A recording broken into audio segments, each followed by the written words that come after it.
Hello and welcome, everyone. My name is Danielle Tam Claiborne, and I'm the co-executive director of the Serica Initiative, a New York-based nonprofit organization that galvanizes a global community of change makers to advocate for greater Asian American inclusion and advance positive social impact in U.S.-China relations through dialogue, storytelling, and our convening power. We're here tonight to celebrate the launch of Serica's newest film collaboration with WNET, PBS's largest national affiliate, on an initiative called Exploring Hate, which investigates the roots and rise of anti-Semitism, racism, and extremism in America. Our series, Between Black and White, Asian Americans Speak Out, is a three-part series about the challenges and opportunities for allyship and solidarity between Asian Americans and other communities of color. The first episode, Bridging the Divide, about how the Black and Asian American communities in one San Francisco neighborhood are working together to confront racism and misperceptions about one another, just premiered last Thursday. Our second episode, which is on Jewish-Asian relations, premieres in 2 days. And that's what we are here predominantly to talk about this evening. So before we get underway, I just want to share with you all a very brief clip, sneak preview. So this is never before seen outside of the WNT studio. So I will just play about a 3-minute clip, and then I will share some background about our wonderful panel this evening, and we'll get into the discussion. I think when people think about commonalities between the Jewish community and the Asian American community, they often lean on model minority tropes like, oh, they're both really into education, and like all these other things that are sometimes true and sometimes very much not. This really flattens both communities, and the reality within the Asian American community, there's a tremendous diversity.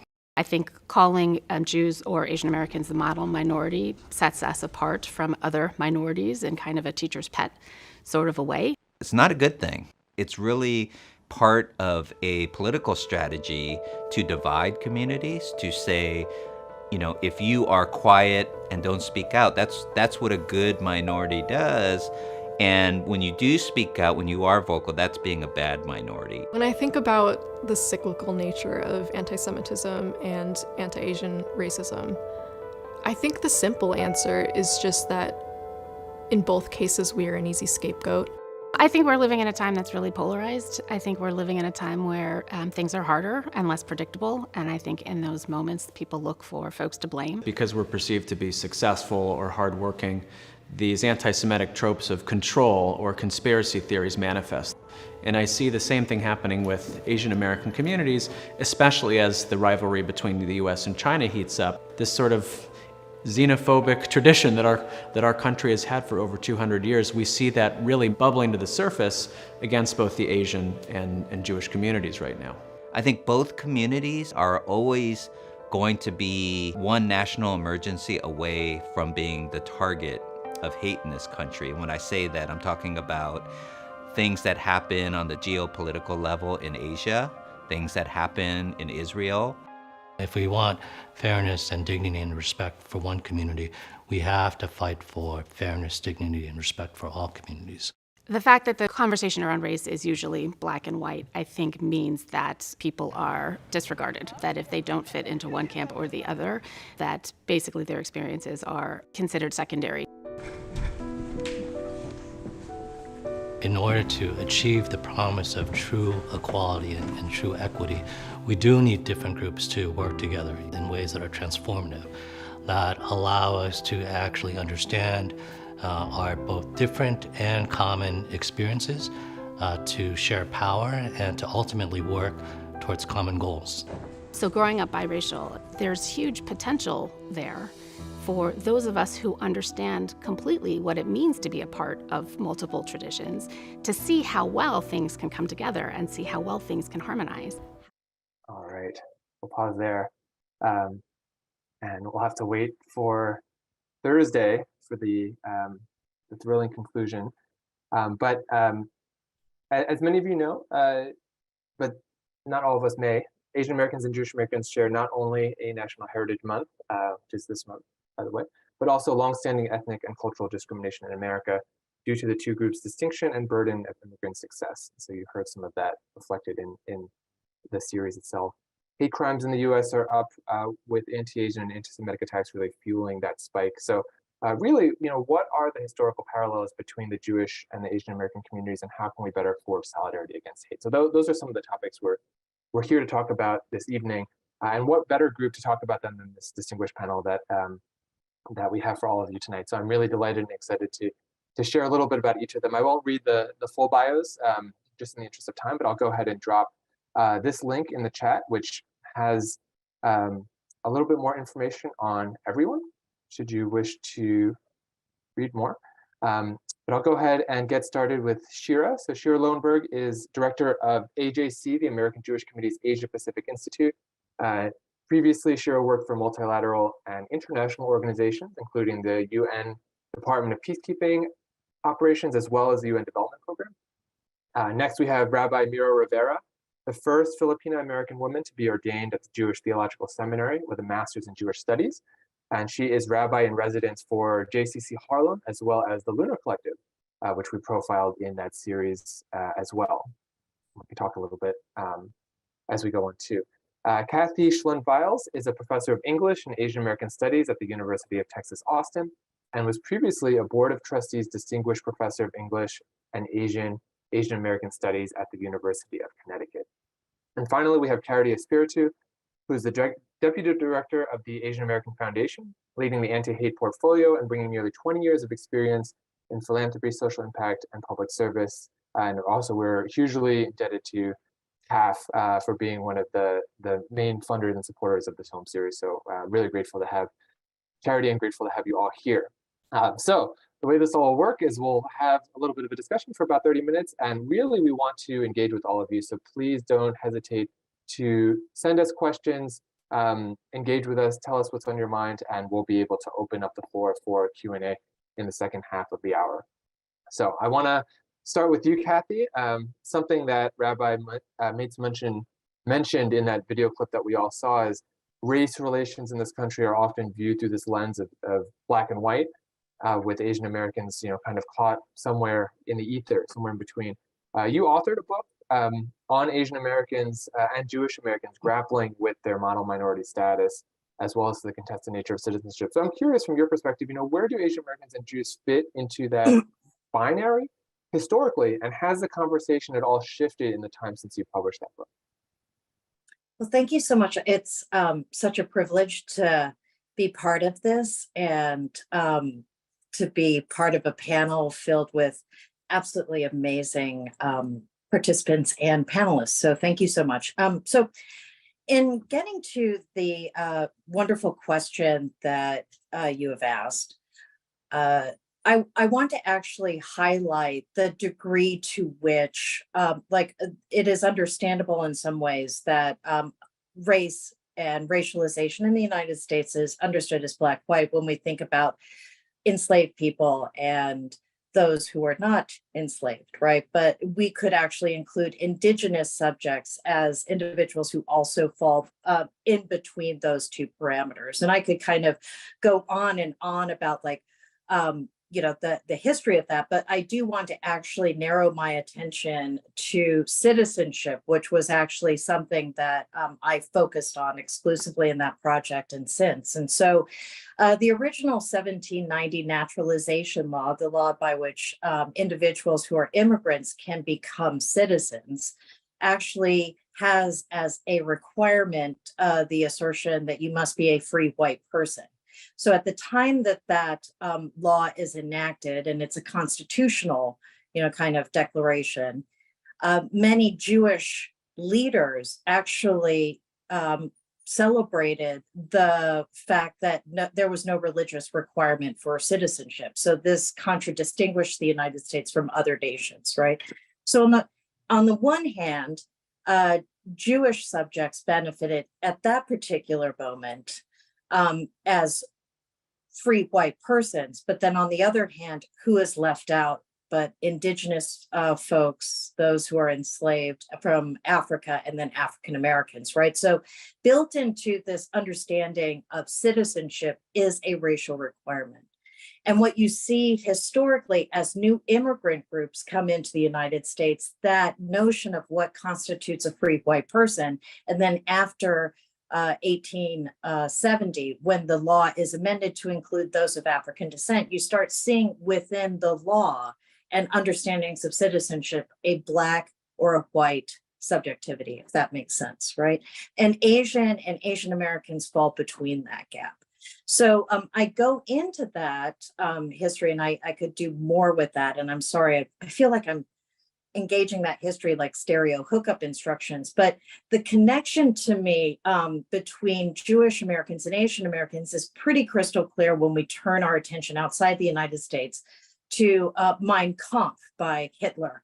And in an unpublished section of Mein Kampf titled Subjects and Citizens, Hitler applauds the United States because due to its, quote, efforts made to conform to at least partly the councils of common sense. So let me just rephrase. By refusing immigrants entry if they are in a bad state of health, and by excluding certain races from the right to become naturalized citizens, they have begun to introduce principles similar to those on which we wish to ground the people's state. And I know that the recent Ken Burns documentary takes this up, but it is this idea that it's actually through immigration and naturalization policy that you are allowed to exclude, discriminate, and then get rid of subjects deemed unworthy or undesirable. And Jewish Americans and Asian Americans have historically been deemed inassimilable on the grounds of race, religion, and operating outside of a Christian construct. So that is one way in which they are connected. The other way in which they are connected is that there is an invisibility with regard to their discrimination, right? So on the one hand, anti-Semitism and anti-Asian hate is acknowledged, but then on the other hand, it is deemed somehow less serious because there is not this master narrative of like slavery, or there's not this like civil rights movement that is completely legible, right? So I'm not sure if I've answered the question completely, but kind of drawing to a close, I do think that what connects all of these groups are contestations over citizenship, and the idea that what benefits one group does not necessarily benefit other groups. And at various moments in history, groups that were privileged may end up being marginalized. So Asian Americans may be elevated in the mid-60s as mono minorities, but then in an age of COVID, they are deemed perpetual foreigners and like kind of contagious subjects. And I think the same can be said for Jewish Americans. So I'll stop there. Thanks so much, Kathy. Yeah, no, I think that harkens a lot to what John Osaki mentioned in the clip we saw too. Is sort of both groups are one national emergency from being this kind of eternal scapegoat. And so I really appreciate what you said with regard to that history and the context around citizenship. Shira, I'm wondering if you two might be able to speak to some of that linkage between these two groups, some of the history, but also in some ways some of the misperceptions as well. Certainly, given that there are these sort of joint trajectories and the way in which these two groups are sort of lauded, of course, in times, in good times, as mono minorities and deemed as foreigners in other times, perhaps there is some misperception around the kind of idea that, quote unquote, Asians are the new Jews, and sort of that narrative that's become increasingly popular in media and pop culture. Are there some thoughts you have with kind of couching kind of how that came to be and maybe where some of the misperceptions around that are? Thank you. Like Kathy, I'm going to echo her thanks for having me on this illustrious panel. So thank you so much, and thank you for inviting me. Just to carry through on what Kathy said, she mentioned the model minority, and Daniel, with your question as well. I think part of the linkages between the groups are the common immigrant experience. Although it may have happened in different waves of American history, we did come in as immigrant groups. Of course, it's varied, but for a good number, certainly of American Jews, and the Asian American community is a very large and diverse community, but fleeing oppression, coming for the land of opportunity. And there are some stereotypes that have been associated with both Jews and with Asian Americans that you can argue there's a fine line. There are some very positive ones, but they do have a darker connotation. So that we are very hardworking, The immigrant experience shows that people come in without education, make a lot of sacrifices, and their children enter the middle class through education, are rich, family-oriented, the model minority myth. And you see that, I mean, just taking the wealth is one example. Certainly in the Jewish community and in the Asian community, there's a great range. There is great poverty also within both communities and great wealth. So that's one thing, the immigrant experience and the model minority. The other, also touched upon by Kathy, is the white adjacent. And there are, again, I won't speak so much of the Asian American experience, but certainly for the Jewish. So you look at me and I have Ashkenazi Jewish background, but it's a very, very diverse community. If you see Rabbi Mira Rivera and others, my colleagues in the Asia Pacific Institute of American Jewish Committee are Japanese American Jewish and Indian American Jewish. So there is a great deal, and it is, it's an extremely, extremely diverse community. So I would emphasize those linkages, and I'll probably pipe up with other responses as we move along. No, that's perfect, Shira. Yeah, I think that the sort of the range and the diversity of experience is something that often gets papered over when you think about the model minority myth. Trying to essentialize and really compartmentalize these groups into one specific narrative. So that's absolutely right. And speaking of sort of multiracial and multicultural Jewish Americans, Rabbi Mira, I know you work with many of them, especially within the context of being the rabbi in residence for the Lunar Collective itself, a sort of consortium of Asian Jews. And I was curious from your perspective, for people who fit into both categories, especially, many of the folks you work with, sort of young people, is there a feeling of kind of existential relief that comes with having found that community, or there's still tensions that exist? There are definitely tensions, but what has been different really in this short time that I've been in community with the Lunar Collective, weareasianjews.org, is that the more we are in contact with each other, first it was a lot on Zoom during the pandemic, and then now the more we have in-person celebrations and book clubs and dinners and just doing things together, there is more shared laughter. There is more shared, like we could all raise our eyebrows together and go like, really? Really? As is like like this really kind of like tongue in cheek, but very poignant, like palpable sense you get when you look at the YouTube videos that have been produced by the Lunar Collective on YouTube. So it's both and, right? And when we are in community, for example, during a Passover Seder, and it is one that is run by Lunar, and we center the experiences of Asian Jews, and we are there with our partners and our families, and all of that becomes nuanced because we live in the United States. There's just unbridled joy, and for us to pray together, like to even do like an evening service before we eat, suddenly I'm looking at family, like literally snap family. So tensions really exist when we are out there, interfacing, and dealing with the microaggressions that still continue.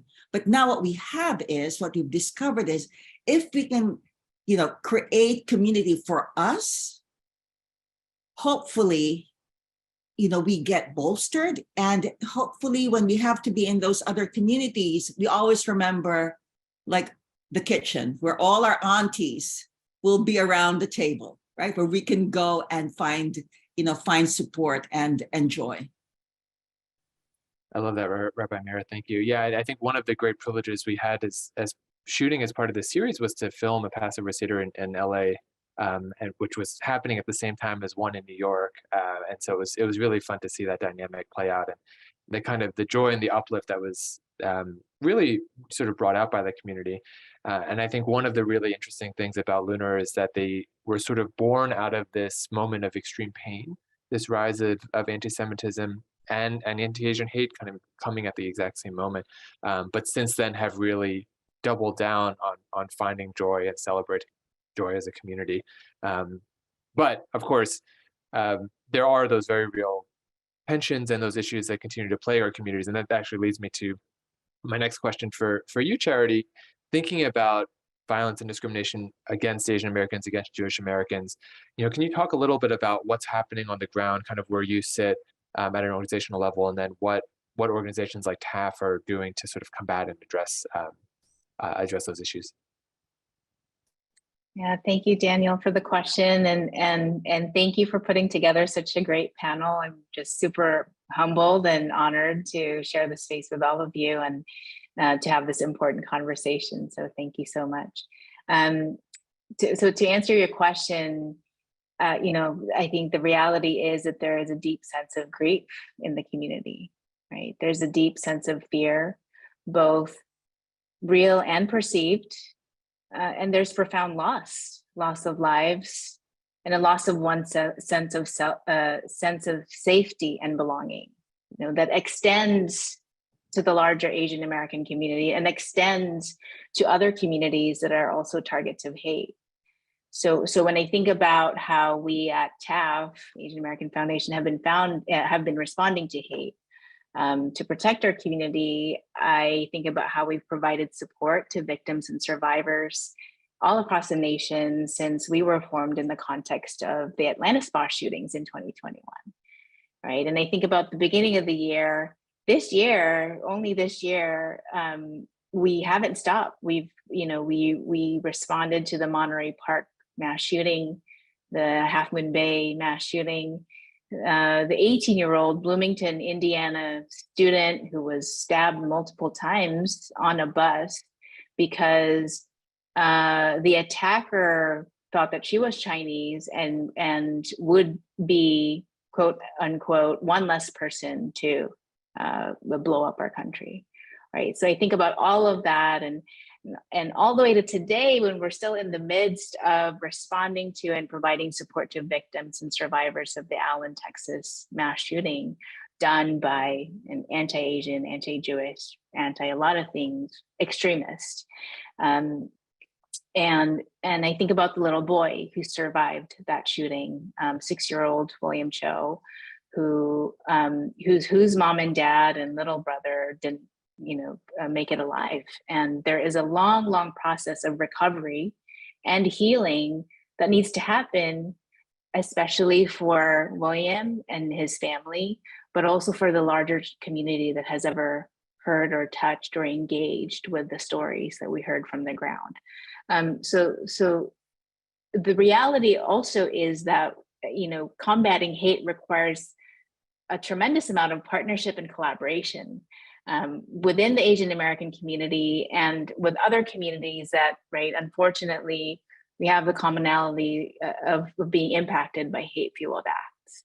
And we cannot do this alone. Right? If there's anything that I ever say here that I would love for you to take away is that we cannot do this alone, right? We look to our partners at the national and local level to combat hate. So we have partners like the Anti-Defamation League, the Sikh Coalition, the National Urban League, Stop API Hate, and Asian Americans Justice Center. So there's so much that we need to do, especially in the area of prevention, right? We cannot wait until another member of the community is attacked.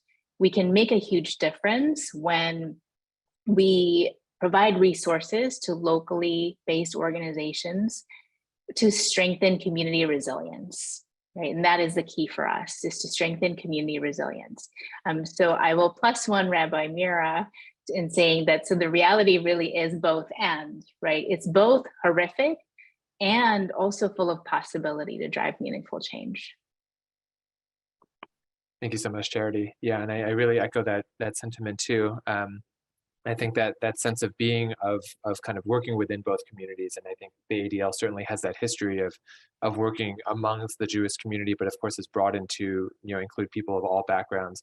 And I think the work that Asian American specific organizations that are doing to cross those borders and really form alliances with other communities is critically important. Again, just because we can't do this work alone. And so I kind of thinking about organizationally how those partnerships have developed. I want to also ask you, Shira, sitting from a different organizational seat with AJC, another very strong historical organization that's really focused around these issues of hate and anti-Semitism. How has your work been influenced, changed, challenged by this dual rise in anti-Semitism and anti-Asian hate? Does this feel more profound than perhaps the history of AJC has sort of led up to this moment, and kind of what are you doing as an organization also to sort of build bridges and collaborate and confront this hate?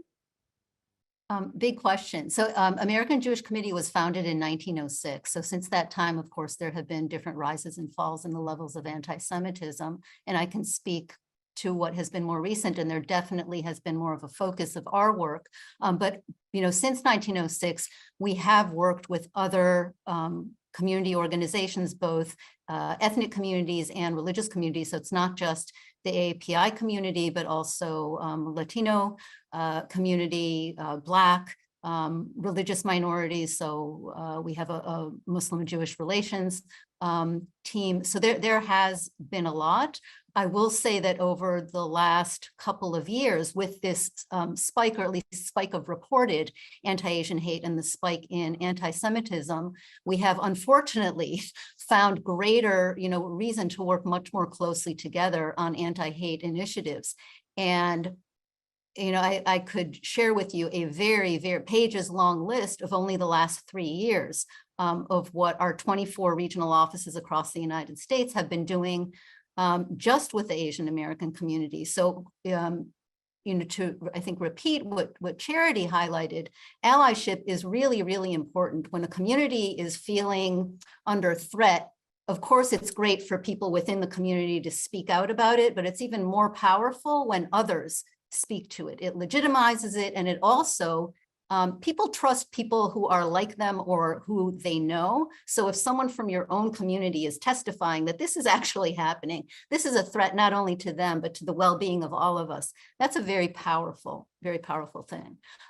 Just to answer a little bit more of your question, so things like attending rallies, tweeting, being on social media, supporting each other like that has happened a lot. Writing joint op-eds. Our former CEO, David Harris, had written an op-ed very early on in the pandemic with Representative Grace Meng. AJC had spearheaded an effort for the passage of the No Hate Act that was passed in May of 2021, both with Muslim organizations and with Asian American organizations. And I know that the Asia Pacific Institute spearheaded an effort with more than 50 signatories of Asian American organizations. So all that and more. And if you look historically, I was just last week, I was in California for a visit to Manzanar, the incarceration camp of Japanese Americans that's just outside of Los Angeles. And American Jewish Committee was the first non-Japanese American organization to sign up with, or to advocate for the apology and reparations that were given to Japanese Americans. So that was, we were there then. This trip was extremely powerful. So there's a lot that we have been doing and will continue to do, and rely on our partners, not only in the Asian American and Pacific Islander community, but also other communities to back each other up. And just one more thing that I wanted to point out, I think it goes back to your previous question, but about the the stereotypes that exist about Jews and Asians. There's also the dual loyalty, which is especially prevalent now, both for the Jewish community and Asian American community, specifically the Chinese American community, but everyone is kind of lumped up together.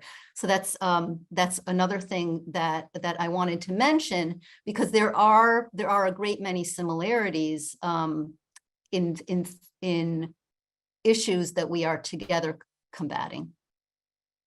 Thanks, Sherry. I really appreciate that. Yeah. And I think, like you mentioned, there are these really stark examples historically of collaboration between these groups. But I think what was really interesting in going about this series was, and many of you, we talked to as part of this as well, is sort of trying to identify, specific groups or contexts in which Asian Americans and Jewish Americans were really working together. And I think the Lunar Collective was really indicative of this kind of spirit and was really quite unique in that space. It itself is quite a new organization.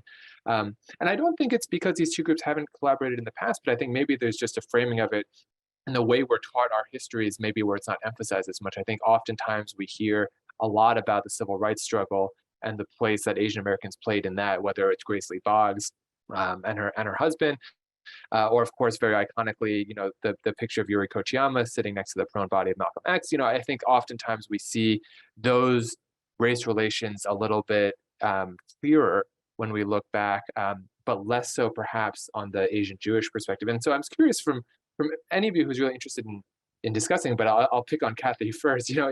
Is there, are you sort of surprised by that degree of collaboration? Kind of what you see, maybe even in the university context or elsewhere, and maybe what work still needs to be done there, either to make those narratives more known or to actually push that activism further. I think that it's a fascinating question.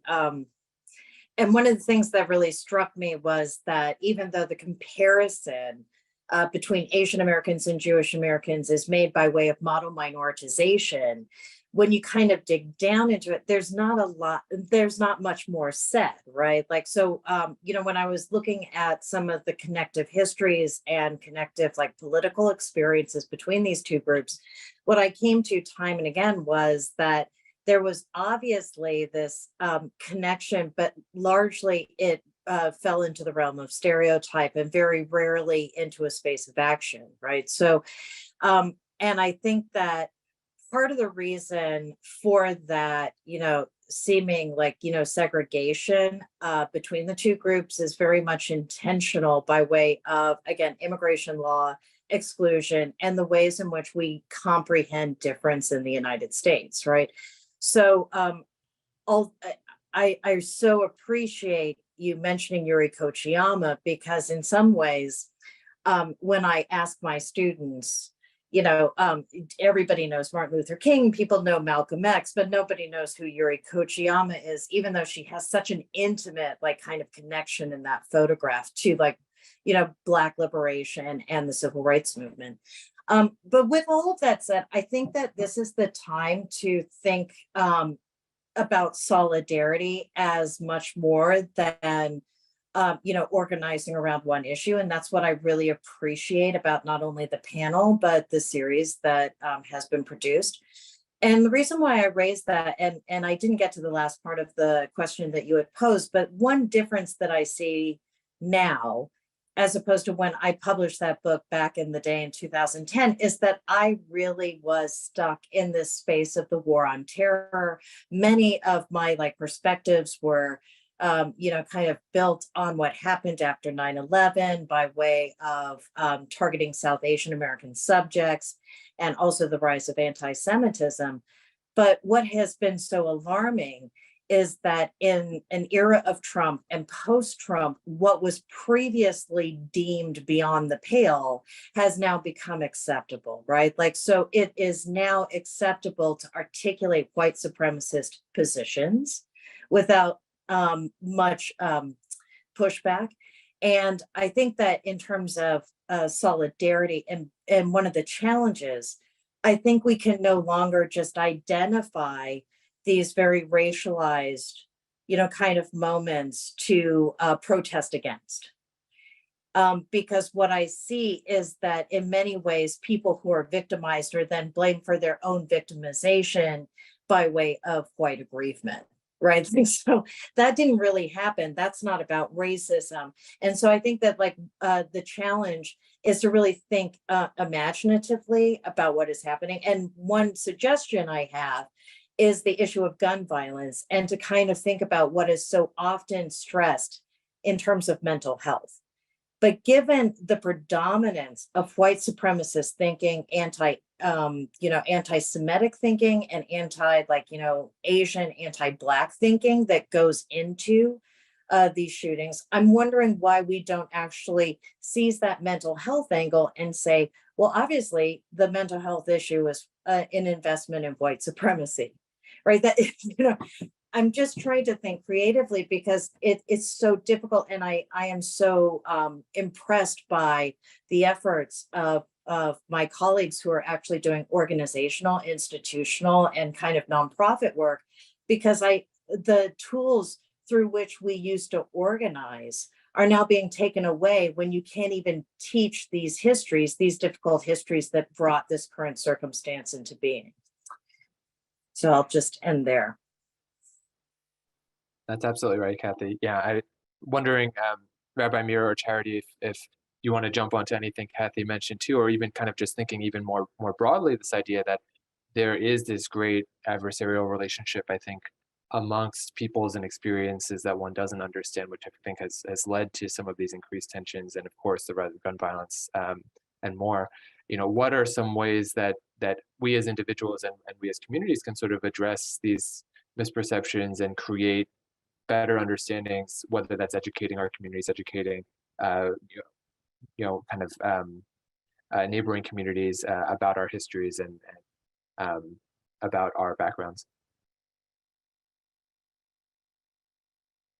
So if I may jump in, so I'm a rabbi. I chose amongst the things I should have gone into real estate or into coding as my second career from being in theater and being in dance.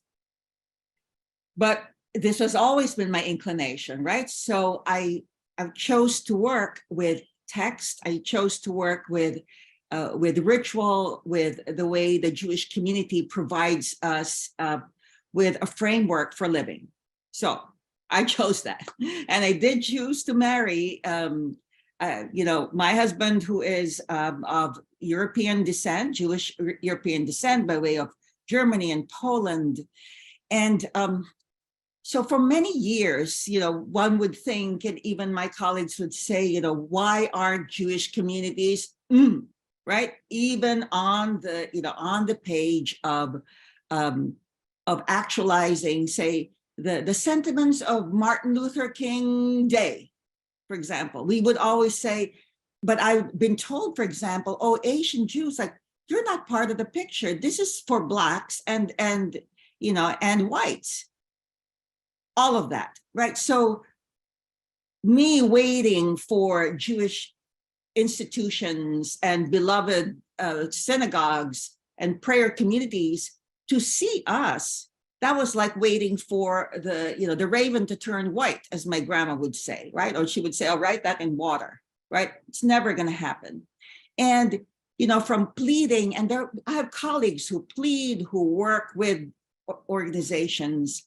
So I chose to go to seminary, and what is so clear to me now is that even with the example of Lunar Collective, is there are just some things that are just not going to be on their radar. Period. When COVID was equated to, like an Asian virus, maybe that, produce a little bit of rice, oh, that's so bad. That is so, that's just so uncalled for. But I've also been asked, do we have to respond to every single uprising in the country? Right now it's now it's Asians. I mean, this is in the context of us surviving through the pandemic and the murder of George Floyd and all of these other events. Should we respond to all of these, right? And people like me just said, why are you even asking? Like Jewish ethos says that you have to bury the dead of those who are of other peoples in the same way you bury your own. You have to provide care and succor to the ill of those people who are not your own in the same way as you do as your own. So rather than just waiting for this manna to drop from heaven, people like Jenny Rudolph and Jen Schlossberg, really those who thought of the beginnings of Lunar, just said, like using their just plain intelligence, like, hey, something is missing here. We can find each other, even though we don't have the answers. And that initial meeting produced like all of these, like 50 people just showed up and said, yes, we have our stories to tell. So most organizing in the Jewish community around justice has been centered, if there is, and if there is support for, has been centered around raising the voices and centering the leadership of Black and Brown colleagues, the Black and Brown folks. And although this is part of us as our Americans, this is our inherited history, I've asked, where do we fit in? Where do we have to go through the kitchen door and to go to the alleyway to discuss these, or like do this in the hallway? So while we do all of these things and stand in solidarity, a lot of us have just said, no, this is do it yourself, right? I, as a person who went through an institution, will support with what I know, and my colleagues will just, go through the other kind of organizing like we're doing at Lunar. So I am in step with them. I am not leading in that sense, but I feel like my leadership is about being in step with those who have energy and those who have the chutzpah and those who just said, guys, we got to take this in our hands. I appreciate that, Rabbi Mary. Yeah. For our well-being and for love and community, and so that people are not don't fall through the cracks. I think there is that interesting kind of dichotomy of, do you push an existing institution to sort of do better, right? Or do you decide I'm actually just going to forge my own path, seeing an absence that I need to fill? And I'm curious, maybe Charity, from your perspective, this isn't a perfect segue, but thinking about TAF, TAF is a relatively new organization. Kind of how did that kind of come about? Certainly in the wake of the Atlanta spa shootings, there are, of course, many organizations focused on anti-Asian hate, Asian American rights and advocacy. How did those conversations around TAF get started? And kind of what was that driving force? Was it kind of institutionally things aren't moving, we need to allocate more dollars towards Asian American philanthropy, and so we're going to kind of start our own thing? Or was it a different thought process? Yeah, thank you, Daniel. Yeah, I mean, I think it's that certainly the data on how much how much of the philanthropic dollars are really invested in the API community and organizations and leadership. I mean, that's certainly, part of the driver. I think what resonates, I think, with me, with what Rabbi Mira said is it's really about who are we centering? Who are we centering? And I think for the Asian American Foundation, it's about centering our stories and the diversity of this community. We want to make room for all kinds of perspectives and stories and origins, and learn how to work with that kind of diversity. Because, as many of you know, right, the API community is not monolithic, right? We're not all engineers and doctors with Yale degrees, right? We're farm workers, we're bank tellers, we're Uber drivers, actors and writers, like all kinds of things. And so we can't keep telling each other, let's unite, when we haven't made way or made room for our differences and how to work with that kind of difference. And until we do that, then we aren't able to develop a common goal. And so I think in so many ways, TAF enter the scene with that in mind, figuring out how do we have these conversations and bring folks together, day by day, step by step, and figure out how, what is that common ground? What is that common goal? And how do we support each other and be appreciative of our histories and uplift that and elevate that, because we want to center, we're centering ourselves and our community and our stories. Thank you, Charity. Really appreciate that. If I could just add, Daniel, before I was going to turn it right over to you, Shira. From Perfect. both Rabbi Mira and Charity's comments, I think that there's some reflection on the need for education within our communities. But I also see something very hopeful with the creation of Lunar, with the creation of the Asian American Foundation. As new organizations, there is an evolution. And I would say, I'm touting my own organization, American Jewish Committee. There is a very long history from our origin of standing up for social justice and of working with different communities. I can't speak, of course, in the personal way that you can, Rabbi Mira, but I think that there has been a lot of positive change. And the other thing, based on both of your comments, is political empowerment. And the Jewish American advocacy is older than Asian American advocacy, but Asian American advocacy is catching up. And I also see in the last 10 years, many of the Asian American organizations, and correct me if I'm wrong, are fairly young in comparison with some other ethnic groups. And that's for many reasons.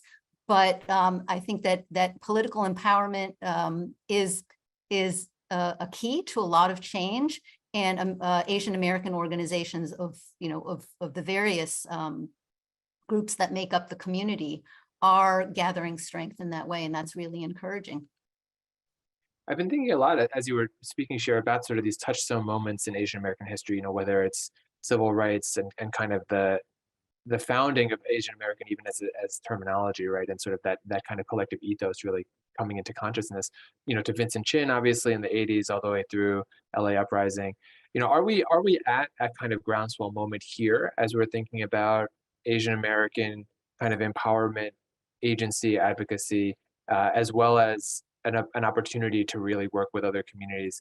If the answer, regardless of the answer is yes or no, what is kind of on the docket right now? What's sort of at stake in terms of the agenda for what those community coalitions are hoping to achieve? So I'll kind of throw this out. I imagine each of you may be coming in from a different perspective, but I'd be curious to hear your thoughts.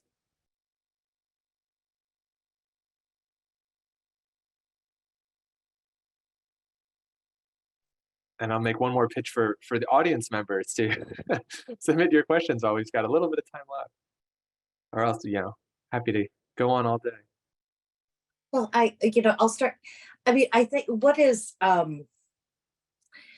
I think that this is a very different moment in terms of what I'm seeing by way of the heterogeneity or just of Asian American activism. I'm just going to speak on that front.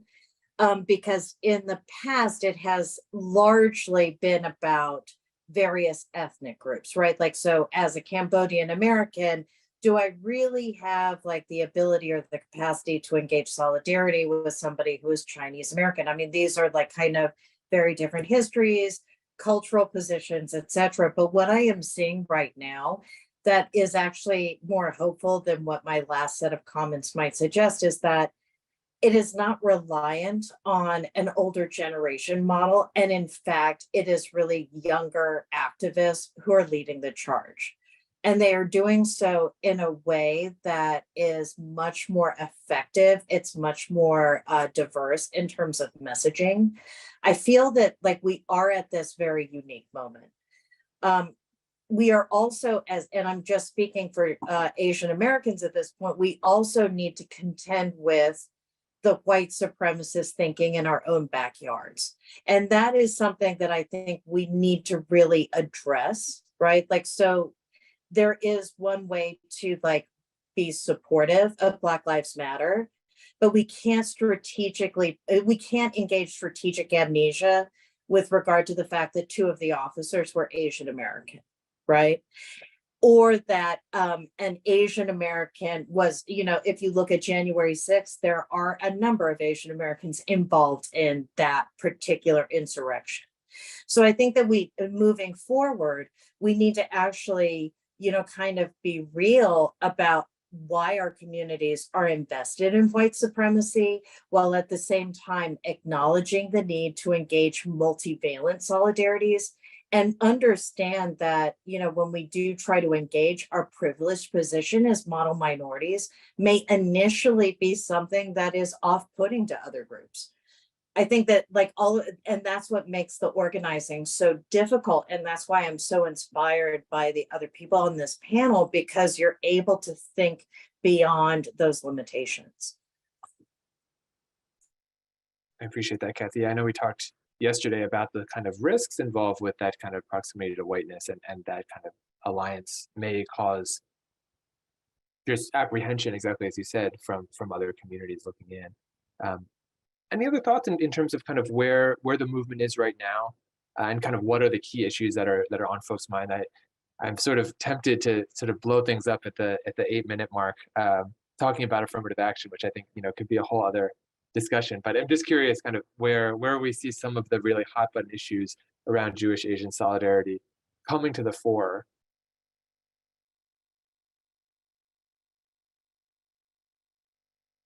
In my world, in the Jewish world, there are so many leadership fellowships.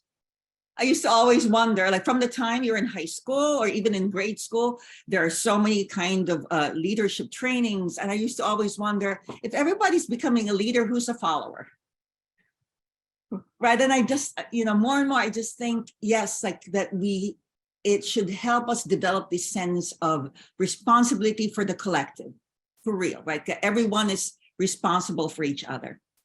And so I see, though, that an in-reach into Asian Jews, for example, is yet to be a flood of invitations, right? People would say to me, oh, I don't know, like where the Asian Jews are. And it's just like, and I always say, you want to know about the Ramban from the Middle Ages at 2 o'clock in the morning, all you need to do is use their little fingers and you'll find it. So this kind of still like, oh, lead me, I don't know, I'm blind. This is still part of our thinking, right? So that we even, so taking us seriously is part of the, you know, that's a growing edge. Or we would be told, like my colleagues are told, oh, you're too young to be EDs, to be executive directors. What do you want? Too old, too young, too this, too that. You know, Yale, not good enough, or this university, not good enough. And it just really makes my eyes, I just want to go like this and like stick toothpicks in my eyes and just say like, I don't understand. So again, I feel that some of the effort of Luna are also to look at other Asian American alliances is a breath of fresh air here. So it's not only Jewish religious organizations or the, you know, or the usual institutions, but this kind of, in many ways, we are being thrown into our own people. So I just say to that, hallelujah, whatever door opens, we will stick one foot and then widen it so more people can come in. I like that. By hook or crook, we'll pry the door open. It takes all our collective strength. Any kind of last thoughts, sort of on this question of, you know, where Asian Americans kind of and Jewish Americans fit with regard to coalition building, and how that's kind of the future of maybe what this kind of partnership could look like, if perhaps historically we haven't seen these narratives make their way into the history books or into the mainstream. You know, what will it take? I know, Shira, you mentioned, you know, sort of that joint signing of the anti-hate bill and legislation. I think those are really positive steps. You know, is most of the energy right now around kind of focusing on that kind of collective hate, or are there other avenues that feel maybe long lasting in certain ways, or maybe just have other legs outside of purely that kind of discriminatory force?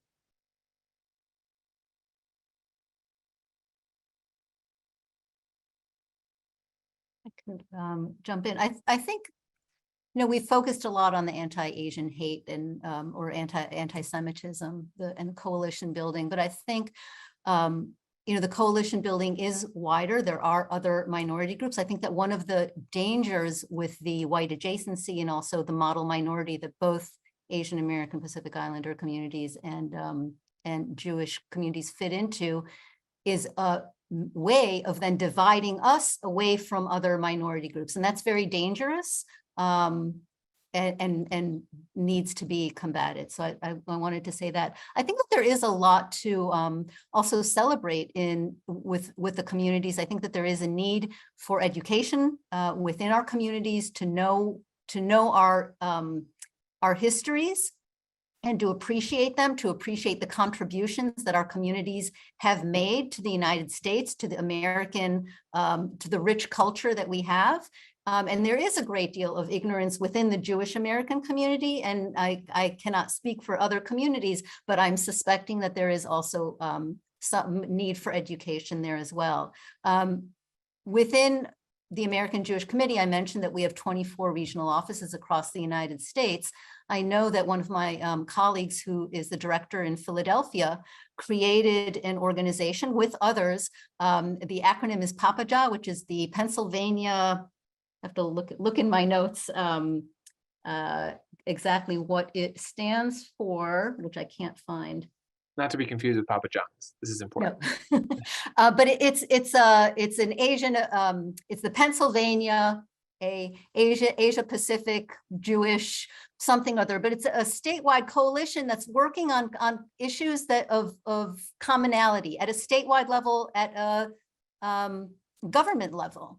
And those kinds of examples of working, of course, against, combating bad things, but also towards positive things for our communities. And again, for the broader communities and well-being of all minorities and all Americans is something that we can and should be working towards. Thank you, Shira. And actually, that's a perfect segue into my lightning round last question. Thank you to an anonymous attendee who wrote, and I'm sort of going to meld these questions together, but I was curious, maybe we could just go around and just say, one organization, it can be yours, or it can be, something quite separate from yours, who've put out really great resources, kind of reflecting on some of the topics and the themes we've discussed today, especially given this question, maybe with a bent towards bilingual resources to perhaps elders in the communities who may be less conversant in English. So if anyone wants to kind of start, and we can just go around. All right, Shira. Okay, I'm going to tout my own organization, American Jewish Committee, that produced a glossary of hate. And it is an online resource that talks about different forms of anti-Semitism and why something is or may not be anti-Semitism. And then I'm going to tout another organization, Committee of 100, which is a Chinese American organization that used the glossary of hate as a model and created a glossary of their own talking about Asian American hate. And it's also an online resource. I'm sure that there are others as well, but these are resources that are available. And I think really important, again, not only for our own communities to understand, but for others as well. Those are two great ones. That's perfect.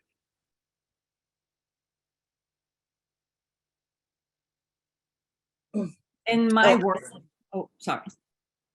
Oh, please go on, Rabbi, please. So the Lunar Collective, we are AsianJews.org, has several, two seasons of videos around being Asian and being Jewish. And the voice, they're on YouTube, and they're really just beautifully edited and very accessible. And I myself, I actually check in every so often, just, when I'm a little bit tremulous.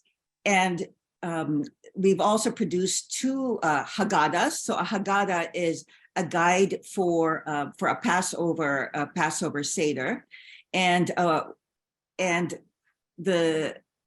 it treats, especially the second one, really gives voice to the different kinds of Asian Jews. This really interesting melange that we are Ashkenazi also sometimes, that we are also adopted sometimes, that we are born of Jewish parents sometimes, and that we are Jews by choice who converted sometimes. Thank you so much. Very accessible. I was just going to suggest CRAC, Southeast Asian Resource Action Center in DC.